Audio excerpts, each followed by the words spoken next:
અમેરિકામાં parcel કાંડમાં jail થઈ બનેલી ઘટના। મહેસાણા જિલ્લાના એક શાંત ગામમાં 28 વર્ષનો કાર્તિક ભટ્ટ રહેતો હતો। કાર્તિક બાળપણથી જ મહેનતુ અને શાંત સ્વભાવનો હતો।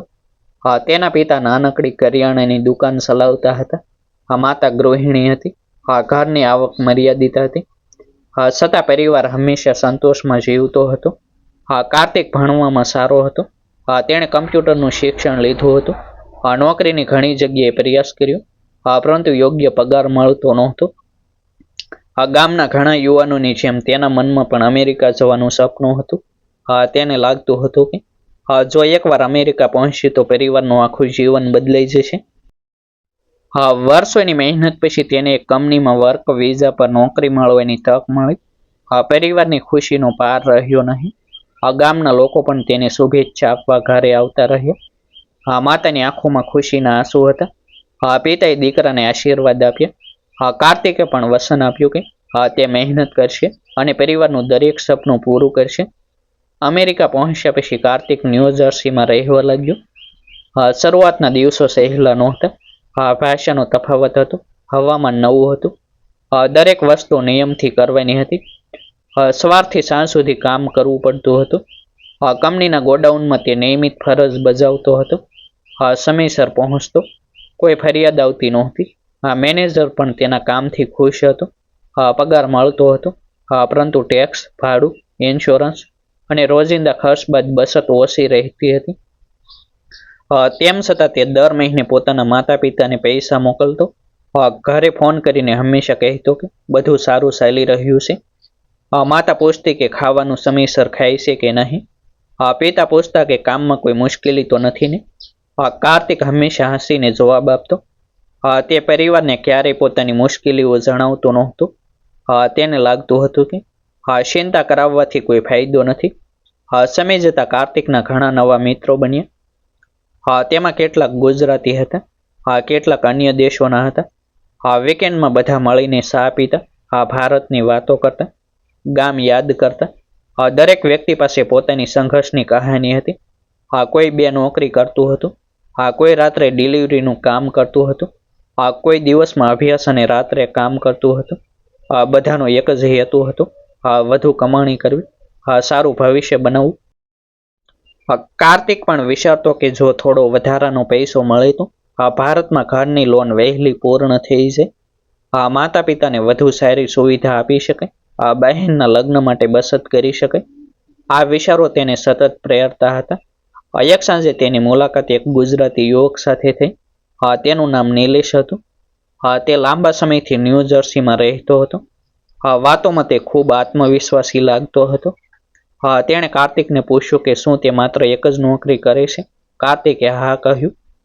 નિલેશે હસીને કહ્યું કે અમેરિકામાં માત્ર એક નોકરીથી મોટા સપના પૂરા કરવા મુશ્કેલ છે।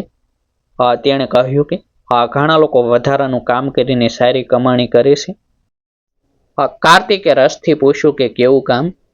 નિલેશે જવાબ આપ્યો કે ક્યારેક માત્ર પાર્સલ પિકઅપ અને ડિલિવરીનું કામ હોય છે। કોઈ ભારે મહેનત નહીં, થોડો સમય અને સારા પૈસા। કાર્તિકે વધુ પૂછપરછ કરી। નિલેશે કહ્યું કે બધું કાયદેસર છે।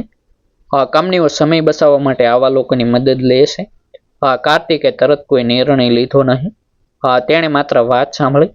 આગામી થોડા દિવસો સુધી કાર્તિક પોતાના નિયમિત કામમાં વ્યસ્ત રહ્યો, પરંતુ નિલેશની વાત તેના મનમાં ફરી ફરી આવતી રહી। એક દિવસ નિલેશે ફરી ફોન કર્યો। તેણે કહ્યું કે જો ઈચ્છા હોય તો એક નાનું કામ છે, માત્ર એક પાર્સલ નિર્ધારિત સ્થળેથી લઈને બીજા સરનામે પહોંચાડવાનું, 1 કલાકનું કામ, બદલામાં સારી ચૂકવણી। કાર્તિક મૂંઝાયો। તેને વિચાર આવ્યો કે જો ખરેખર સામાન્ય કામ હોય તો તેમાં ખોટું શું છે। છતાં તેણે તરત હા કહી નહીં। તેણે ઘણી વિગતો પૂછવાનો પ્રયાસ કર્યો। નિલેશે દરેક પ્રશ્નનો સરળ જવાબ આપ્યો। તેણે કહ્યું કે આવા કામ અહીં સામાન્ય છે, કોઈ ચિંતા કરવાની જરૂર નથી। અંતે કાર્તિકે નક્કી કર્યું કે પહેલા માત્ર એક જ વખત અજમાવી જોઈશે। પહેલું કામ સરળ રહ્યું। તેને એક નાનું સીલબંધ પાર્સલ મળ્યું। તેણે નિર્ધારિત સરનામે પહોંચાડી દીધું। કોઈ મુશ્કેલી આવી નહીં। થોડા કલાકોમાં તેના ખાતામાં પૈસા આવી ગયા। કાર્તિકને આશ્ચર્ય થયું। તેને લાગ્યું કે કદાચ આ ખરેખર સામાન્ય ડિલિવરી સેવા હશે. થોડા દિવસો પછી બીજું કામ મળ્યું. ત્યારબાદ ત્રીજું. દરેક વખતે કામ ઝડપથી પૂરું થતું. ચૂકવણી સમયસર થતી. ધીમે ધીમે કાર્તિકનો વિશ્વાસ વધવા લાગ્યો. પરંતુ એક વાત તેને હંમેશા વિચલિત કરતી હતી. દરેક પાર્સલ સંપૂર્ણ રીતે સીલબંધ હતું. તેની અંદર શું છે તેની કોઈ માહિતી આપવામાં આવતી નહોતી. જ્યારે તેણે એક વખત પૂછ્યું ત્યારે સામેનો જવાબ એક જ હતો.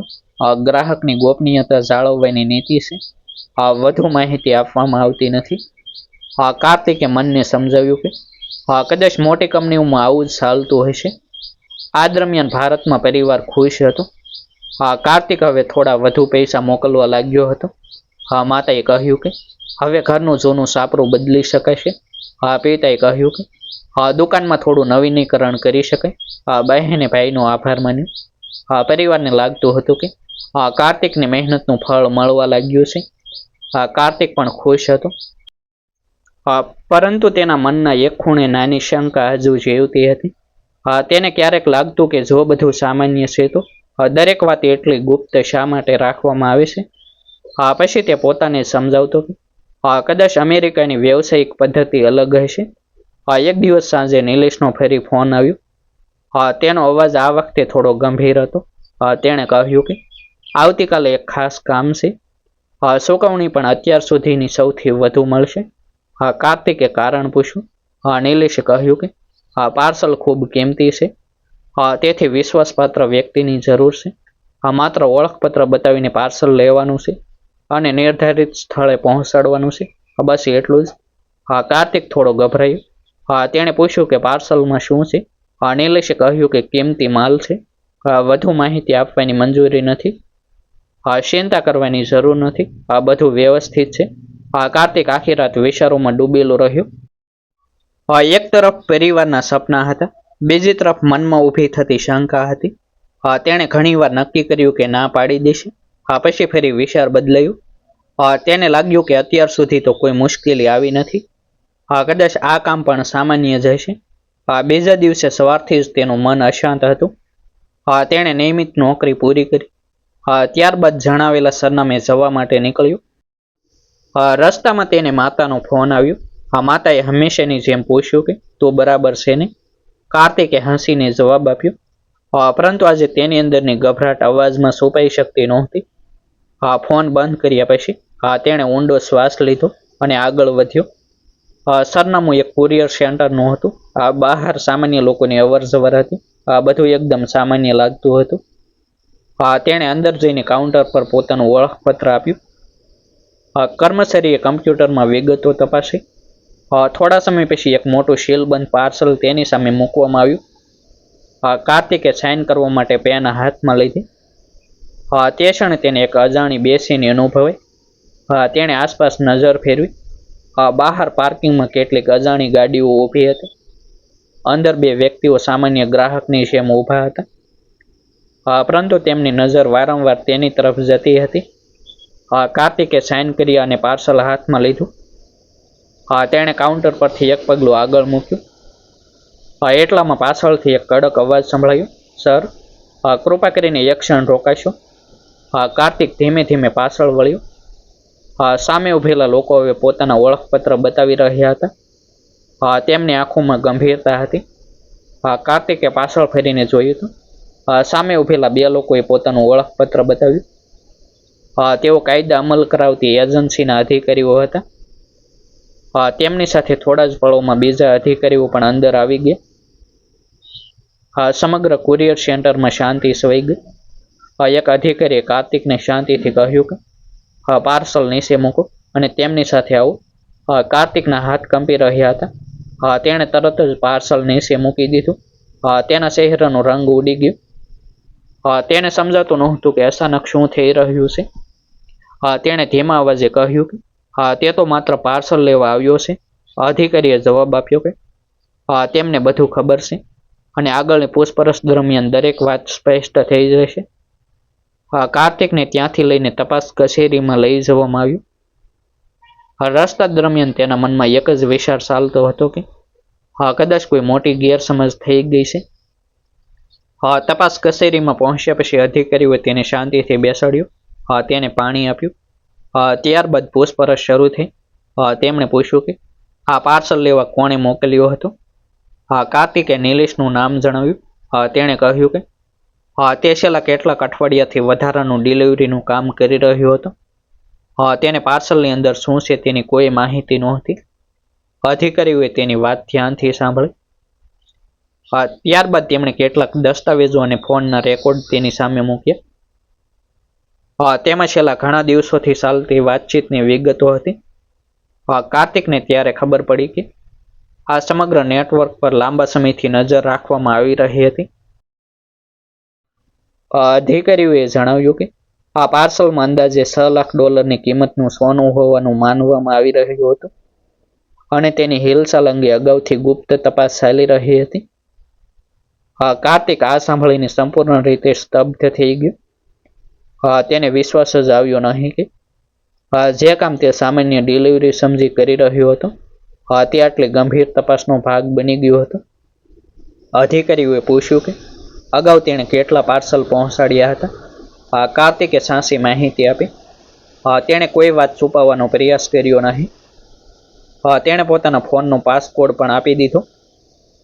તપાસ દરમિયાન તેની તમામ કોલ હિસ્ટ્રી, મેસેજ અને અન્ય વિગતો તપાસવામાં આવી. બીજી તરફ અધિકારીઓની એક ટીમ નિલેશને શોધવા નીકળી ગઈ, પરંતુ તે પોતાના રહેઠાણ પરથી ગાયબ હતો. આ સમાચાર સાંભળીને કાર્તિક વધુ ગભરાઈ ગયો.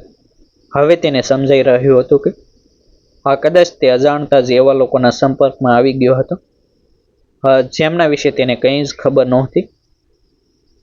તેની આંખો સામે પરિવારનો ચહેરો ફરવા લાગ્યો. તેને માતા પિતાના શબ્દો યાદ આવ્યા. મહેનતથી કમાયેલા પૈસાનું મહત્વ યાદ આવ્યું. તેને પોતાની ઉતાવળ પર પસ્તાવો થવા લાગ્યો. થોડા કલાકો પછી કાર્તિકને સત્તાવાર રીતે અટકાયતમાં રાખવામાં આવ્યું. તેની પાસે રહેલી તમામ વસ્તુઓની નોંધ લેવામાં આવી. તે રાત્રે તેને ઊંઘ પણ આવી નહીં. નાનકડા રૂમમાં એકલો બેઠો રહ્યો.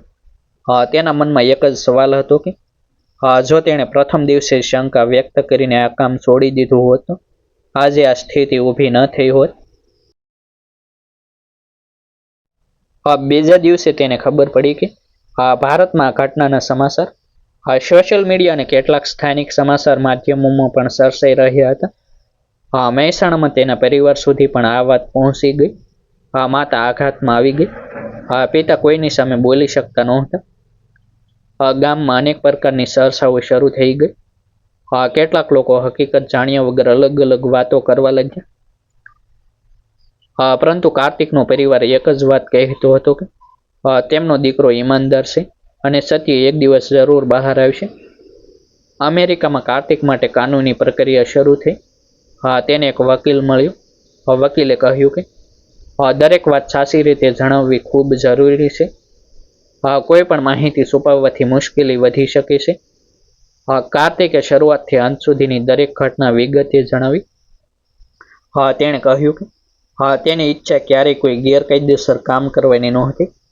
તે માત્ર વધારાની કમાણી માટે આ કામ કરતો હતો. પરંતુ હવે તેને સમજાઈ ગયું હતું કે અજાણ્યા લોકો પર વિશ્વાસ કરવો કેટલી મોટી ભૂલ બની શકે છે. વકીલે તેને આશ્વાસન આપ્યું કે તપાસમાં સંપૂર્ણ સહકાર આપવાથી સાચી હકીકત બહાર આવવામાં મદદ મળશે. તે સમયે તપાસ અધિકારીઓ પણ સમગ્ર નેટવર્ક સુધી પહોંચવાનો પ્રયાસ કરી રહ્યા હતા. તેઓ જાણતા હતા કે આ ઘટનામાં માત્ર એક વ્યક્તિ નહીં પરંતુ ઘણા લોકો સંડોવાયેલા હોઈ શકે છે. કાર્તિક હવે દરેક સવાલનો શાંતિથી જવાબ આપી રહ્યો હતો. તેના મનમાં માત્ર એક જ આશા હતી કે સત્ય બહાર આવશે અને તેની સાચી ભૂમિકા સ્પષ્ટ થશે. પરંતુ આગળનો રસ્તો હજુ લાંબો હતો. કોર્ટમાં આગામી સુનાવણી નક્કી થઈ ગઈ હતી. અધિકારીઓએ જણાવ્યું કે તે દિવસે એક મહત્વપૂર્ણ પુરાવો રજૂ કરવામાં આવશે જે સમગ્ર કેસની દિશા બદલી શકે છે. આ સમાચાર સાંભળીને કાર્તિક ફરી એકવાર વિચારમાં ડૂબી ગયું. કોર્ટમાં સુનાવણીનો દિવસ આવી પહોંચ્યો. કાર્તિકને સુરક્ષા વચ્ચે કોર્ટમાં લાવવામાં આવ્યું. તેના ચહેરા પર ચિંતા સ્પષ્ટ દેખાતી હતી. બીજી તરફ તપાસ અધિકારીઓ પણ તમામ દસ્તાવેજો અને પુરાવા સાથે હાજર હતા. કાર્યવાહી શરૂ થઈ. સરકારી વકીલે સમગ્ર ઘટનાક્રમ કોર્ટ સમક્ષ રજૂ કર્યું. ત્યારબાદ તપાસ દરમિયાન મળેલા નવા પુરાવા રજૂ કરવામાં આવ્યા. તેમાં ફોન રેકોર્ડ, કુરિયર સેન્ટરના સીસીટીવી ફૂટેજ અને અન્ય ડિજિટલ માહિતીનો સમાવેશ થતો હતો. તપાસમાં બહાર આવ્યું કે પાર્સલ નેટવર્ક ચલાવનાર કેટલાક મુખ્ય લોકો લાંબા સમયથી કિંમતી માલ સામાનની ગેરકાયદેસર હેરફેર કરવાનો પ્રયાસ કરી રહ્યા હતા. કાર્તિક તેમના સંપર્કમાં આવ્યો હતો, પરંતુ તપાસ દરમિયાન એવો કોઈ પુરાવો મળ્યો નહીં કે તેણે ગેરકાયદેસર યોજનામાં ભાગ લેવા માટે અગાઉથી જાણીને સંમતિ આપી હતી. તેણે શરૂઆતથી જ તપાસમાં સંપૂર્ણ સહકાર આપ્યો હતો અને કોઈ માહિતી છુપાવી નહોતી. આ બાબત પણ કોર્ટના ધ્યાનમાં લેવામાં આવી. સુનાવણી દરમિયાન કાર્તિકે પણ પોતાની વાત રજૂ કરી. તેણે કહ્યું કે વધુ કમાણી કરવાની ઉતાવળમાં તેણે સૌથી મોટી ભૂલ કરી હતી. તેણે કામની સંપૂર્ણ માહિતી મેળવ્યા વગર માત્ર ઓળખાણના વિશ્વાસે જવાબદારી સ્વીકારી લીધી. આજે તેને સમજાયું છે કે વિદેશમાં દરેક નાનામાં નાની બાબત પણ કાયદાની દ્રષ્ટિએ ખૂબ મહત્વની હોય છે.